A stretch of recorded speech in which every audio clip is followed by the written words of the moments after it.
I'd like to welcome any viewers to Schools Climate Education South Yorkshire conference this year on February the 29th, 2024. We're at the Niagra Centre in Hillsborough, Sheffield. It's an amazing space for holding a schools conference like this. So let's go inside and see what's going on. So here we have an amazing team of volunteers who've been drawn from all parts of a community in Sheffield in terms of students and retired people and working contexts, people from all over who are keen to support what's going on in schools with climate education.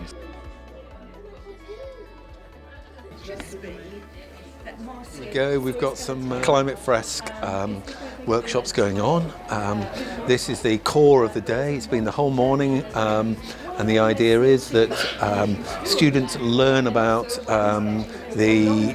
climate education based on the last IPCC report.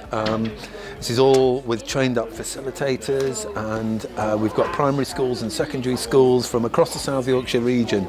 So it's a really exciting educational event, and then the idea is that students are inspired and supported with ideas to take back to their schools to help their schools develop their climate education and also decarbonise. The consequences and the causes of climate change and stuff like carbon, droughts, famines. And we were organising these cards to show, and they had descriptions on the back, so we put the causes at the top, and then there was carbon dioxide and then another cause. Just give us one thing people learned today. The carbon emissions came from cows farting and burping. I learned that biodiversity links back to everything, so including cows farting and burping. It all links back to biodiversity. When you buy things, it's linked to the industry, which emits a lot of carbon dioxide, so it's all kind of linked together.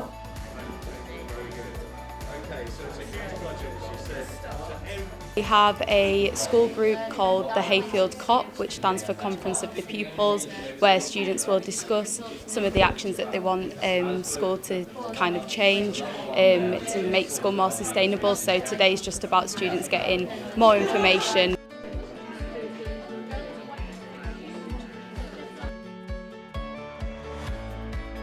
Tell us a bit about what you've been doing today. We've been learning about how we can fix climate change, and we've learned about how to repair. The glaciers are breaking and they're falling down the mountain. The water cycles. We've learned about CO2. And have you been enjoying yourselves so far? Yes. Yeah? Are you looking forward to the rest of the day? Yeah. We're at the point where of the climate fresque where students are sharing their thoughts and feelings and ideas about individual actions they might do at home before they then start thinking about their schools.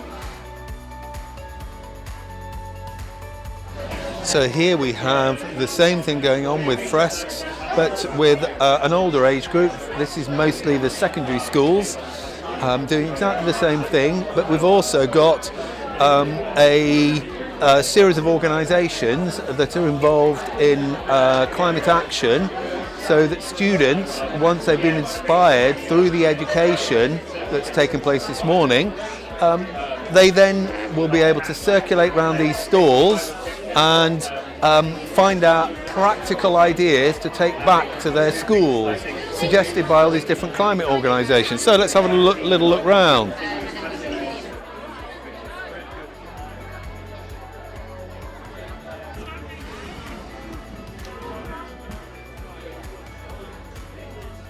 Today we're just bringing along little hearts, and we're going to be finding out what kids are passionate about, what they love and what they want to protect in terms of being a climate activist, because you can't do everything.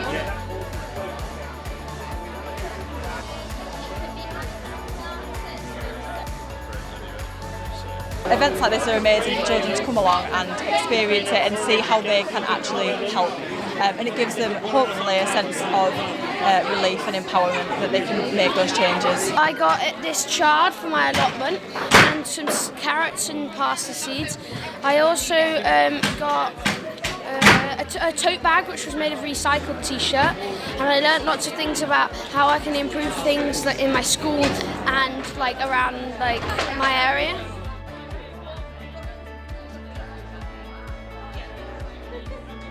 Let it come, make them stop. One more time. They brought so much information and insight on their own school, how things went. So yeah, I was very, very happy, very pleased with how everything went today.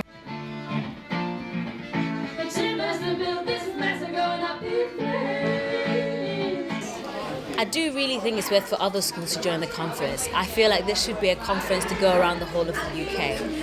Every student, every young person, whether primary or high school, should get a chance to experience the workshops that they had today, and also to hear different speakers and learn about what we are actively doing around this. And it is from building from hope, and by supporting each other, teaching each other, spreading the word, which is what's so powerful about Climate Fresk, is that it does spread out and really encourage adults in the room to consider becoming facilitators for it, so that they can do it amongst the staff in the schools and so on.